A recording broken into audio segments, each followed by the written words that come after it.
오늘 주일에 우리에게 주실 하나님의 말씀은 출애굽기 5장 22절에서 6장 1절까지의 말씀입니다.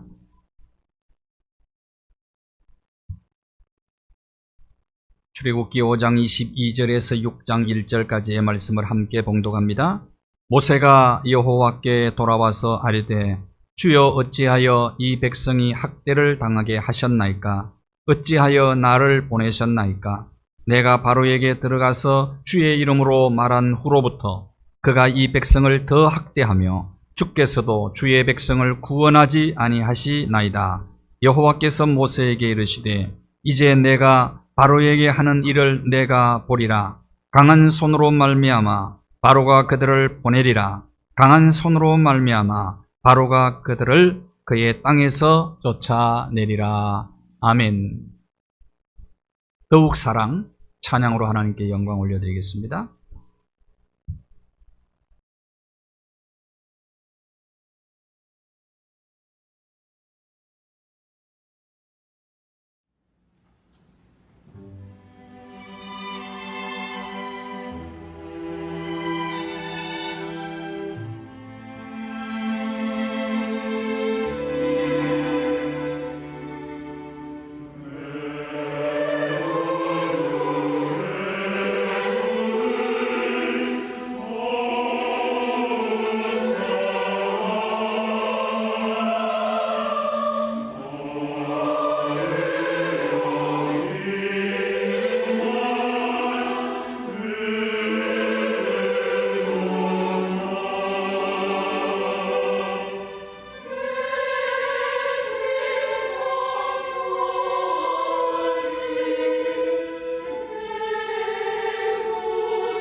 옛날 중국 한나라에 장량이라는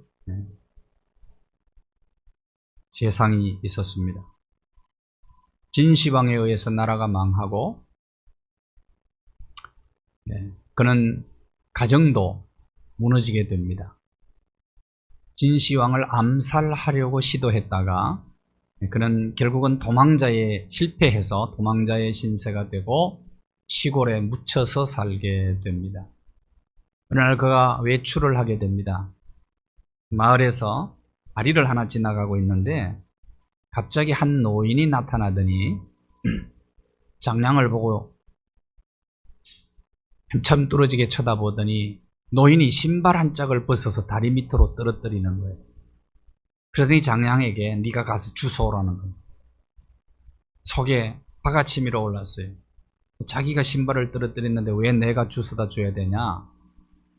영 못마땅했습니다. 그럼에도 불구하고 장량은 꾹 참고 신발을 가지고 올라왔습니다.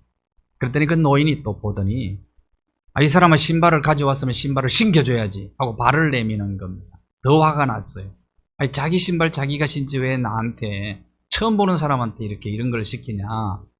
그래도 신겨드렸어요. 그런데 노인이 헤어지면서 세상에 단 하나밖에 없는 병법책을 주고 가는 겁니다. 태공망 여상이라는 사람이 쓴 병법책을 주고 가더래요. 그 책을 부지런히 읽습니다. 10년이 지난 다음에 그는 유방장군을 도와서 한 나라를 세우는데 큰 공을 세우게 됐죠. 노인은 장량을 테스트한 거예요. 어쩌면 참 희한한 병법이죠. 그게 희한한 병법. 사람을 테스트하는 희한한 병법을 이 노인이 사용했는데 이 사람이 합격을 한 거예요. 때로는 하나님께서 일하시는 방법이 우리의 이성적으로 이해하지 못하는 부분들이 참 많이 있습니다. 성경에 보면 하나님의 병법도 많이 등장을 해요. 하나님의 전술, 하나님의 병법. 그런데 논리적으로, 과학적으로, 합리적으로, 이성적으로는 이해되지 못하는 것들이 참 많이 있습니다. 예를 든다면 이스라엘 백성들이 출애굽에서 광야 여정을 마치고 요단강 건너서 가나안 땅에 들어갔는데 제일 먼저 그것들이 장막을 친 곳이 어디냐 하면 길갈이라는 곳입니다. 길갈은 난공불락의 여리고성과 약 한 2.4km 정도 떨어진 곳이에요. 거기서 하나님께서 이스라엘 백성들에게 무엇을 명령하셨습니까? 할례를 행하라는 겁니다. 나가서 싸울 만한 군인들을, 남자 장정들이죠. 남자 장정들을 할례를 행하라는 겁니다. 할례를 행하면 어떻게 됩니까? 군인들에게 전투력을 상실하는 거죠. 누워 있어야 됩니다. 치료를 받아야 됩니다. 이것은 이성적으로 이해 안 되는 하나님의 병법 아닙니까? 근데 그들은 순종하죠. 하나님이 이렇게 역사하실 때가 많이 있어요. 우리의 삶의 현장에. 저와 여러분이 하나님의 말씀을 들을 때 여러분이 이성적으로 동의하지 못하는 부분들 많이 있을 수 있습니다. 그래서 동의 안 하니까 아멘도 진심으로 아멘을 안 하는 부분들도 있고요. 저거는 뭐 하나님의 말씀이니까 하나님이 그렇게 하시는 거고 내 삶과는 전혀 동떨어진 말씀이야. 나하고는 상관이 없어. 우리가 그냥 넘어가는 것들이 너무 많지요. 또 여리고를 무너뜨릴 때는 어떻게 하십니까? 엿새 동안에는 하루에 한 바퀴씩만 성을 돌고 마지막 7째 날에는 7바퀴를 돌고 함성 지르라. 여러분 이것도 이해가 됩니까? 희한한 병법 아닙니까? 난공불락의 여리고성의 보초병들이 지금 불꽃 같은 눈으로 감찰을 하고 있죠. 그런데 그들 다 보는 데서 하루에 한 바퀴씩 돌면 모든 것이 노출되는 것 아닙니까? 그런데 그들 순종하잖아요. 여리고성이 무너졌잖아요. 또 하나 예를 든다면 가나안을 정복하고 사사시대에 기드온이라는 사사가 세워졌을 때 하나님께서 전쟁을 나가는 기드온 사사에게 명령을 내립니다. 미디안과 아말렉과 동방연합군 수십만 명이에요. 군인이. 근데 이스라엘 기드온에게 너 나가서 싸우라는 거죠. 난 못합니다. 나는 베냐민 지파 중에서도 항상 피해만 보고 산 사람이라 열등감에 사로잡힌 나를 왜 하나님께서 전쟁터에 장군으로 내보내는 겁니까? 난 못한다고. 하나님 하라는 거예요. 그래 억지로 나가는 거죠. 억지로 나갔는데 군사를 모집했더니 32,000명 모집되었어요. 하나님 너무 많다는 거예요. 여러분 이성적으로 이해가 됩니까? 수십만의 군대와 32,000명. 이건 싸울 계란으로 바위치기식이잖아요. 근데 하나님 너무 많다는 거예요. 32,000명이. 줄이라는 겁니다. 전쟁 두려워하는 자들 돌아가라 그랬더니 22,000명이 돌아가고 10,000명이 남았어요. 하나님 또 뭐라고 하시죠? 서로 이렇게 반응을 좀 보여주세요. 10,000명 많다는 거예요. 돌아가니 10,000명 남았어. 10,000명도 많다는 거예요. 10,000명이 많다. 돌려보내라 또다시. 개울에 가서 물을 먹여가지고 허겁지겁 퍼먹는 사람들, 그런 사람들은 돌려보내고 좌우 잘 살피는 사람들, 이런 사람들은 근데 이것도 허겁지겁 먹는 사람이 남자다운 사람이야. 그렇잖아요. 그런 야성미가 있고 전쟁에 용기가 있는 사람인데 좌우 자꾸 살피고 있는 사람 겁쟁이들이야. 근데 그들을 남기라는 거예요. 이해가 됩니까? 다 돌아갔어요. 다 돌아가고 몇 명만 남았습니까? 300명만 남았다고. 그 300명 데리고 가는데 총칼 들고 가라는 말씀이 아니고 한 군데는 횃불 들고 항아리 들고 항아리에 불 감추어서 가서 깨뜨리고 소리 지르라. 이거 말이나 되는 병법입니까? 그런데 순종했다. 자, 모세가 이제 하나님의 부름 받고 모세도 억지로 내려갑니다. 가고 싶어 간 게 아니에요. 바로왕을 만났어요. 하나님이 우리 백성 내보내달라고 말씀하셨습니다. 그렇게 말합니다. 동족 이스라엘 보내달라고. 그때 바로가 어떤 반응을 보입니까? 그래, 신이 말씀하셨더라면 내가 어떻게 그 역할을 할 수 있겠는데 나가거라 그랬으면 얼마나 좋았겠어요. 그런데 정반대에 본 이스라엘 백성들을 더 괴롭히는 거예요. 모세를 만나기 전에는 지푸라기라도 주면서 벽돌 찍어내라고 그랬는데 이제는 지푸라기도 주지 않아요. 벽돌을 양을 더 늘렸어요. 하루 할당량이 더 많아. 못하면 채찍으로 내리치는 거예요. 채찍으로. 저는 군대 생활을 그러니까 쫄병 때 배치받아서 들어갔더니 나 작업 현장으로 파송을 저 철책 열고 지읍 지피 북한이 내려다 보이는 데서 하루 종일 질통지고 모래자갈 산에 그 높은 산에 옮겨야 되고 하루 종일 하고 나오면 이제 숙소로 들어오면 고참들이 군기 잡는다고 그때부터 잠도 안 재우고 괴롭히는 거야. 여러분. 그러니까 보통 힘든 게 아닙니다. 그리고 못 견디는 아이들도 있죠. 하루 종일 일했는데 그리고 또 모아놓고 채찍으로 때리는 거다. 그건 도무지 견딜 수가 없는 거예요. 그러니까 백성들이 모세를 보고 항의하기 시작을 합니다. 5장 20절에서 21절 말씀을 보십시오. 뭐라고 얘기합니까? 당신 오기 전에는 이 정도는 아니었다. 당신이 오고 난 이후부터 우리가 지금 바로왕에게 미운 틀을 바뀌었다. 미운 것이 되게 했다. 이 말은 미운 틀을 바뀌었다. 당신 혼자 미운 틀을 바뀌면 됐지 왜 우리까지 미운 틀을 바뀌게 해서 당신은 우리를 죽음의 자리로 이끌고 있는 사람이다. 여러분 백성들의 원망소리 지도자가 가장 무서워하는 것은 데모하는 겁니다. 데모. 지도자는 그 소리에 굉장히 예민하거든. 데모. 광화문 광장 아주 무서워합니다. 사실은. 지도자가. 광화문 광장에서 탄핵도 했잖아요. 지도자는 그것이 너무 두려운 거죠. 무서운 거죠. 원망소리. 그래서 너무너무 힘든 거예요. 모세가 시험에 들었어. 모세도 우리와 똑같은 사람입니다. 시험에 들었어요. 하나님 명령 순종해서 갔는데 모세가 하나님께 뭐라고 말하는지 한번 들어볼까요? 호소하잖아요. 22절 23절을 보십시오. 하나님 어찌하여 이때 이런 기도가 나오는 겁니다. 호소하는 기도. 왜 백성 학대당하게 했습니까? 어찌하여 나 보내셨으면 나 못 가겠다고 했잖아요. 나 못한다고 했잖아요. 근데 하나님 어찌하여 나를 보냈습니까? 백성들이 더 학대를 당한다고 지금 아우성입니다. 이때 어찌하여라는 기도가 나오는 거죠.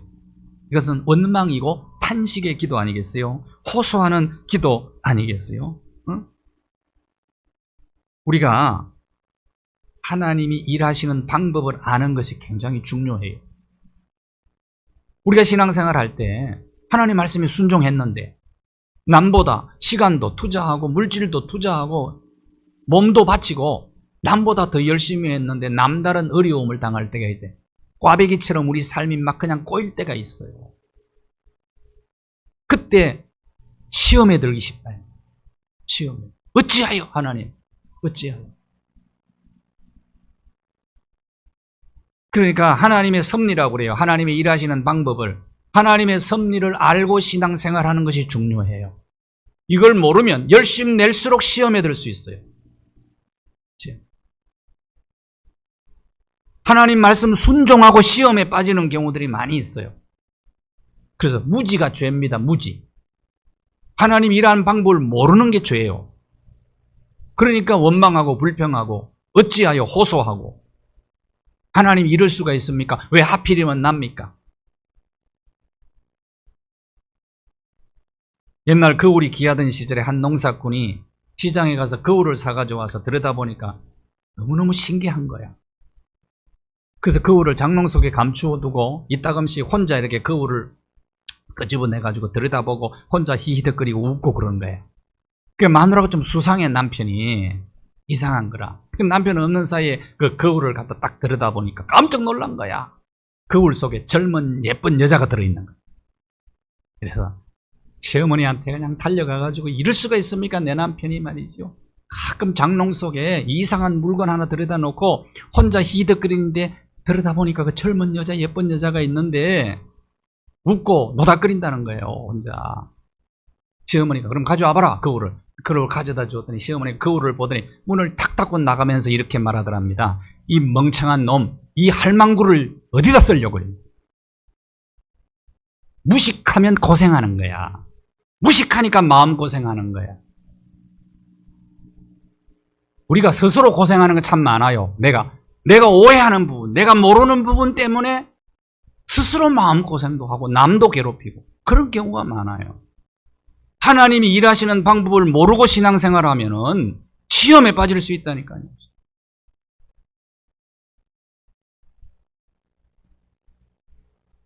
그리스도인이 하나님의 섭리를 모르면 열심히 충성 봉사하고 시험에 드는 경우들을 자주 보는 거죠. 자, 그래서 호세아 4장 6절을 보시면 내 백성이 지식이 없어 망한다. 왜 망하냐? 하나님이 일하시는 방법을 몰라서 망하는 거예요. 가나안 땅에 들어가서 이스라엘 백성들이 십계명도 줄줄줄줄 외우고 법은 잘 알아. 그런데 하나님의 섭리를 몰랐어. 하나님이 일하시는 방법, 하나님 뭘 좋아하는지 뭘 안 좋아하는지, 뭘 기뻐하고 뭘 슬퍼하는지. 그래서 못된 짓만 골라 했잖아요. 이스라엘이 우상 숭배했죠. 하나님을 배반했죠. 거역했죠. 불순종했죠. 그래서 망한 겁니다. 나라 없이 70년 동안 고생했죠. 이스라엘 민족이요 1948년 동안, 그러니까 2000년 동안 거의 가까이 나라 없이 살았잖아요. 왜 그랬느냐 이 말이죠. 하나님 일하는 방법을 몰라서 그랬어요. 그래서 호세아 선지자는 정말 피를 토하면서 외칩니다. 호세아 6장 3절에 힘써 여호와를 알자. 힘써 여호와를 알자. 하나님 일하시는 방법을 알아야 된다.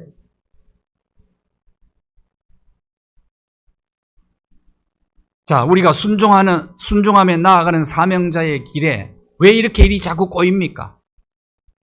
일이 갈수록 힘들어집니까? 뭐 요새 1일 연속극 중에 꽈배기라는 연속극이 있더라고요. 꽈배기. 보니까 자꾸 꼬여요. 막 이래저래 꼬여요. 이유가 뭘까요? 그 이유는 첫째 이유가 있어요. 이스라엘 백성들이 더 힘들어진 이유가 있어요. 모세가 가고 난 다음에. 이유는 하나님의 강한 능력을 그들에게 보여주고 싶었던 거예요. 내가 보일 것이다. 뭘 보인다고요? 강한 능력을 내가 보이겠다. 강한 손, 강한 능력. 이건 너희들이 더 고생하면서 경험하게 될 거라는 거예요. 하나님의 강한 능력. 불가능한 상황 속에서 어떤 일이 이루어질 때는 우리는 하나님의 역사라고 얘기를 합니다. 하나님이 나를 도왔다고 얘기를 해요. 그런데 어려운 일이 쉽게 잘 풀려요. 술술 잘 풀려요. 그럴 때는 우연이라고 얘기를 해요. 하나님의 역사라고 얘기를 하지 않아요. 이런 인간의 마음을 하나님 너무나 잘 아시는 거죠. 예를 들어 봅시다. 자, 모세가 우리 민족 보내주십시오 했을 때 바로가 그래 알았다 데리고 가거라. 금방 그랬다면 이스라엘 백성들이 야 지도자 한 사람이 오더니 야 우리가 잘 뽑았네. 지도자 잘 세웠네. 하나님이 참 잘 보내주셨다. 감사하다. 할렐루야. 그리고 모세도 그래 내가 아무것도 아닌 줄 알았더니 참 난 대단한 사람이라 우쭐 그리고 까불고 다니지 않았겠어요? 하나님 그 마음을 잘 아시는 거예요. 인간은 그런 마음을 가지고 있는 거예요. 그래서 더 심한 어려움을 당할 때 도무지 견디지 못할 상황이 되었을 때 문제가 풀려. 그러면 하나님 도와주신다고 인간들은 얘기한다 그 말이에요. 그래서 하나님이 이렇게 일하시는 겁니다. 고생시키는 건 하나님의 본심이 아니잖아요. 에가서에 나오잖아요.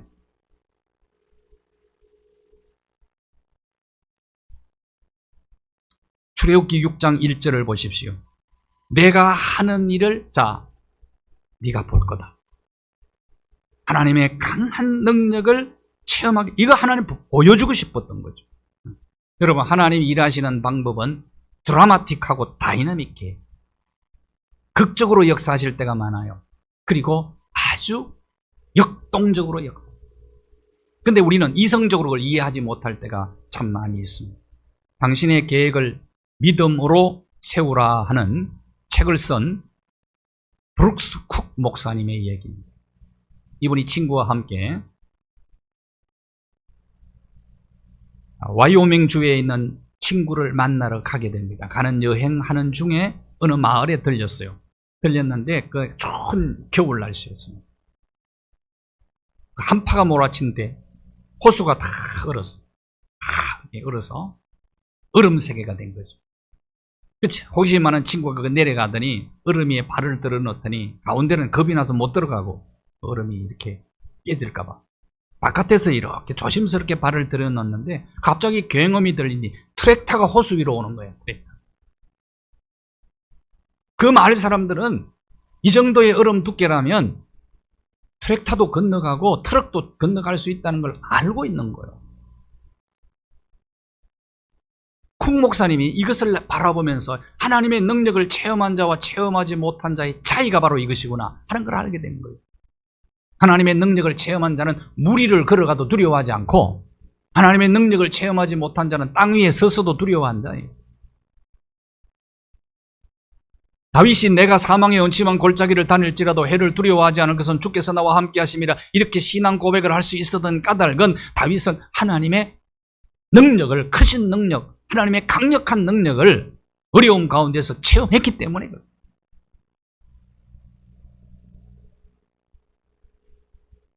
하나님의 일하시는 방법을 아는 것이 그만큼 중요하다고.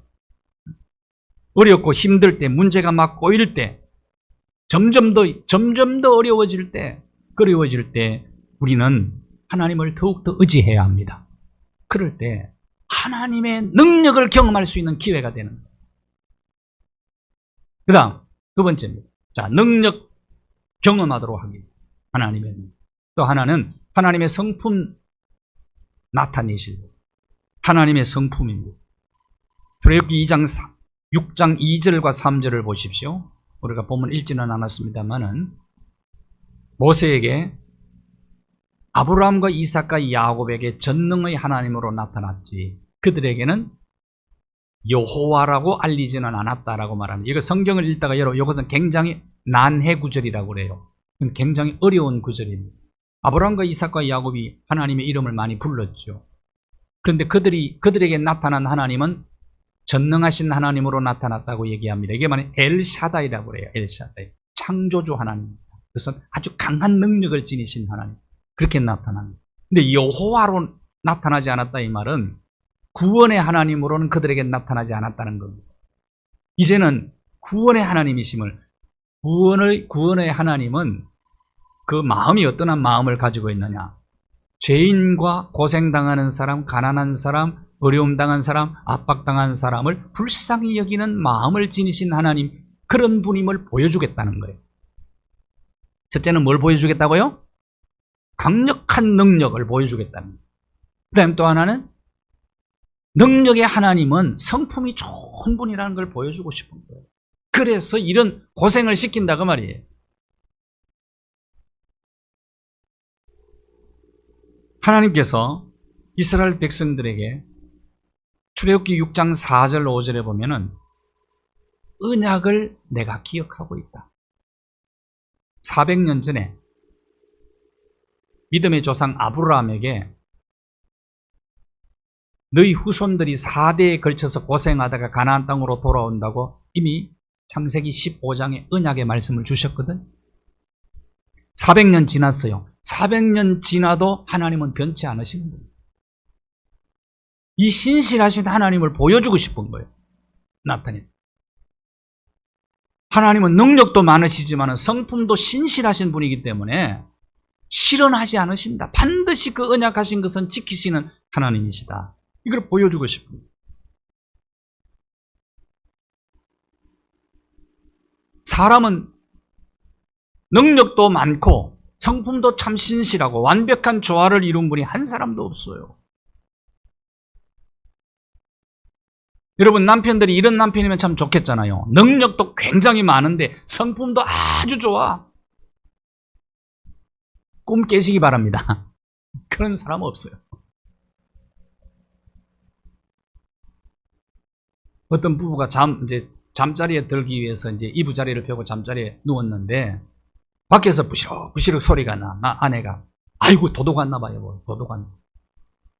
남편이 큰 소리 기침을 하더니 이놈 들어오기만 해봐라. 이제 소리를 질렀어. 그런데도 불구하고 문을 열고 들어왔어. 도둑이 들어오니까 남편이요 이불을 딱 뒤집어 쓰더니 기어 들어가는 소리로 이놈 뒤지기만 해봐라. 뒤져가기만 해봐라. 그리고 도둑이 그래도 막 겁없이 뒤져가는 거야. 문을 딱 닫고 나가는 도둑을 향하여 남편이 이렇게 얘기하더라고요. 또 오기만 해봐라. 이런 남편을 뭐라고 얘기하죠? 사람은 그래요. 사람. 급하면 그렇게 된다. 전능하신 분이 성품도 좋으면 얼마나 좋아. 그 하나님을 보여주고 싶은 거랍니다. 그 하나님 경험하게 하려고 하나님은 이스라엘 백성들을 그 고생의 자리에 거하게 한 겁니다. 이게 하나님의 일하시는 방법이라고. 이 방법을 모르면 믿음 생활 열심히 하면서 시험해 본다.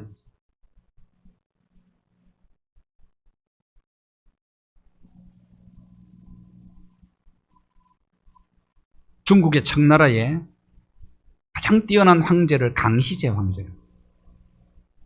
이 황제가 인재 덕용법을 선포를 합니다. 첫째 덕을 보라는 거예요. 덕을.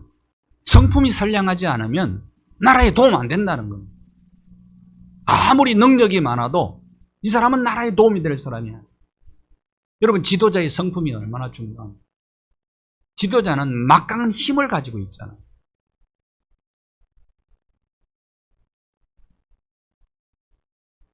자, 멀쩡한 사람도 청와대에 딱 들어가잖아요? 그 청와대 궁궐이잖아요. 아이고, 왜 궁 뒤에다 지었는지 모르겠어.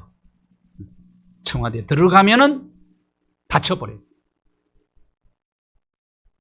우리 대통령도 사무실 광화문으로 옮기겠다고 그랬잖아요. 그 들어가 보면 그 맛이 대단하거든. 그러니까 지도자는 성품이 좀, 강희제가 참 현명한, 인재를 덕용할 때는 성품을 보라 이거예요. 힘 가지고요 모든 걸 다 할 수 있습니다. 지금 우리나라 체제는 힘으로 모든 걸 할 수 있어요. 속일 수도 있고 덮을 수도 있고 죄인을 의인 만들고 의인을 얼마든지 할 수 있습니다. 성품 나쁘면 나라가 어떻게 되겠어요?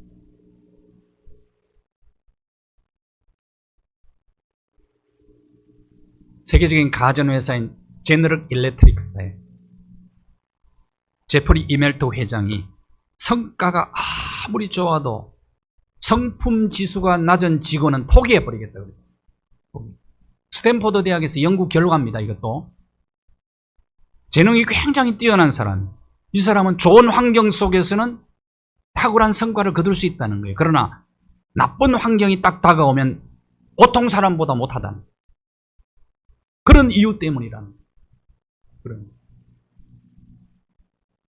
하나님은 성품을 보여주시는 거예요. 하나님의 성품을 경험하게 하는 거예요. 전지전능하신 하나님은 신실하신 하나님이다. 그렇기 때문에 마지막에는 오늘 내가 지금 고생해도 힘겨운 고생, 견디기 어려운 고생을 해도 마침내 가장 안전한 길, 가장 복된 길로 우리를 인도하시는 분이다. 이게 하나님의 성품 때문에 그렇다.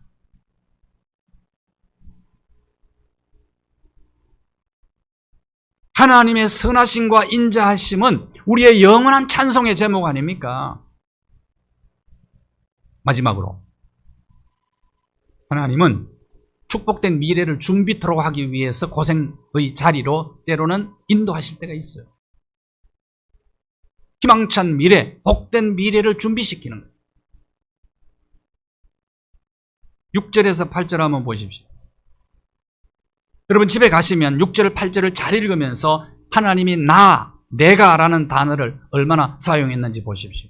NIV 영어 성경을 보니까 I will이라고 여러 번 나옵니다. I will. 7번이나 반복이 되어서 나와요. 이 구절 속에. I will은 어떤 뜻이냐면 내가 하겠다는 강력한 표현을, 의지를 표현하는 단어죠. I will. 하나님이 하시겠다. 약속의 땅 가나안을, 미래를, 축복된 미래, 영광스러운 미래를 준비하도록 하나님이 그렇게 하시겠다는 거예요. 만일 생각해 보십시오. 애굽에 대한 좋은 추억만 가지고 있다면 모세가 와서 바로왕에게 요청을 했어요. 그때 바로왕이 더 잘해줘. 그래, 신의 명령이라면, 그리고 금방 보내줄게. 이렇게 했다면 나갔을까요? 그냥 복지 정책을 펴버려 바로왕이 갑자기 이스라엘 백성들에게 노동 중단, 더 잘 사는 환경을 바로왕이 만들어줬어. 그러면 애굽에서 나갈까요, 안 나갈까요? 나갈 생각 안 하죠. 애굽의 430년 동안 정든 땅인데 거기서 고생하면서 마리는 삶의 터전이 있는데 그걸 버리고 어떻게 떠납니까? 그러니까 고생 안 하면 안 떠나는 거예요. 애굽의 정이 떨어져야 돼. 정 떨어져야 떠나는 겁니다. 그래서 더 심한 고역을 당하게 만든 거예요. 이게 하나님이 일하시는 방법이란 거예요. 너무너무 힘드니까 빨리 떠나고 싶은 거죠. 그래서 결국은 10가지 마지막 재앙, 그걸 다 보면서 하나님의 능력과 성품을 경험하게 만들어 주셨고, 그래서 애굽을 떠나게 됩니다. 바로왕이 떠나라 그래도 떠나기 싫다 그러면 못 떠나는 거 아니겠어요? 떠나고 싶었던 거죠. 하나님 하신 일. 남아공의 넬슨 만델라 대통령이 백인 독재 정권의 무서운 탄압 못 견디는 거예요, 백성들이. 그러니까 여러분, 이 독재가 무서운 게 바로 그런 겁니다. 여러분, 그건 정말 무서워요.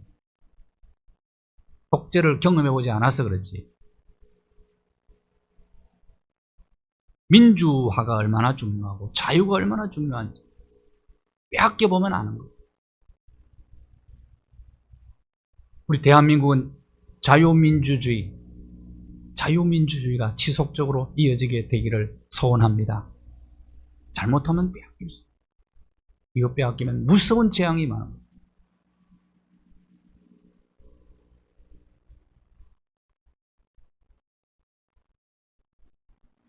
넬슨 만델라가 그걸 못 견딘 거예요.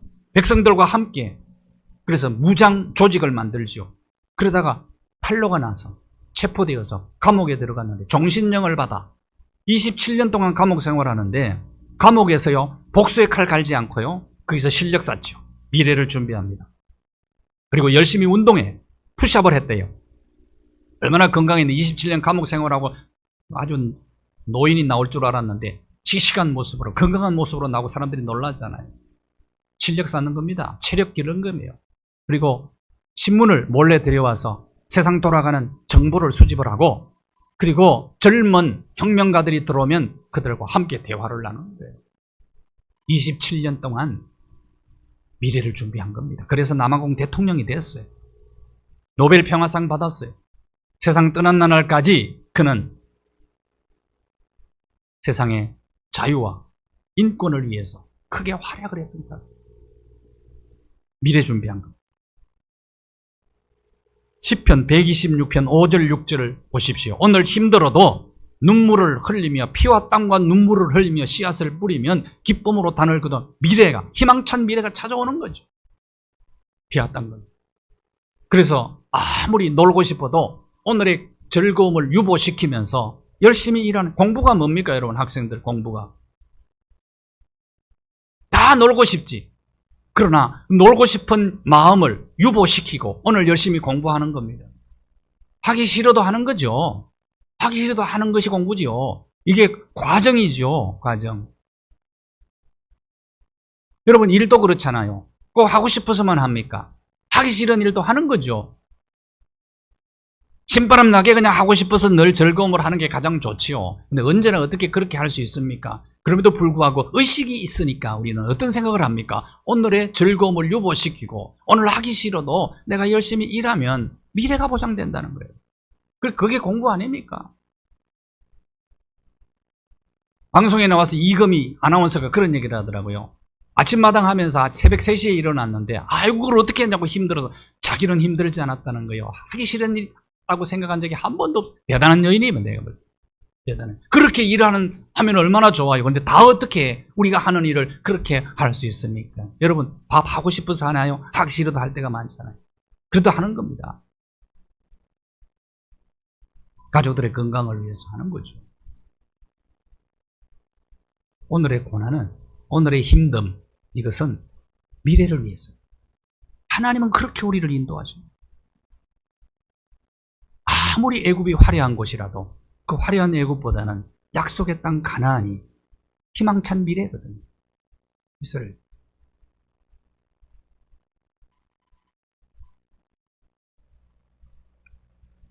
믿음 생활을 하다 보면 삶이 점점 좋아지고 즐거워지고 진바람 나고 그러면 얼마나 좋겠어요. 그러나 점점 곤란해질 때가 있어요. 남다른 열심을 가지고 믿음 생활에 하나님을 섬기고 교회를 섬기고 선한 일을 행하고 했는데 삶이 어려워질 수가 있어요. 그런데 하나님이 가끔 그 방법을 우리에게 쓰실 때가 있다 이 말이죠. 이때 시험에 들지 않기를 바래요. 자, 삶이 공고해질 때 하나님의 능력을, 강력한 능력을 체험할 수 있는 기회로 삼고 하나님의 성품을 경험할 수 있는 기회로 삼고 찬란한 미래를 준비하는 기회로 삼는다면 우리의 삶에 찬란한 미래, 영광스러운 미래가 찾아오게 될 것입니다. 하나님 아버지 감사합니다. 주님을 위해서 주님의 말씀에 순종함으로 계명을, 율례를 지켜 행함으로 남다른 열심을 가지고 주님을 섬기는데도 때로는 남다른 어려움을 경험할 수가 있습니다. 이제 알았습니다. 하나님이 우리를 인도하시는 방법, 하나님의 병법, 그리고 하나님의 섭리, 날마다 그 하나님이 일하시는 방법을 알아서 어떤 고난을 당한다고 할지라도 역경을 하나님 강한 능력 경험하는 기회, 선하심과 인자심과 진실하심을 아는 기회로 삼아 피와 땀과 눈물을 흘리며 미래를 준비하여 우리를 위해서 예비하신 영광스러운 미래, 찬란한 미래를 나의 것으로 맞이하는 우리 모두가 되게 하여 주시옵소서. 예수 그리스도의 이름으로 기도하옵나이다. 아멘.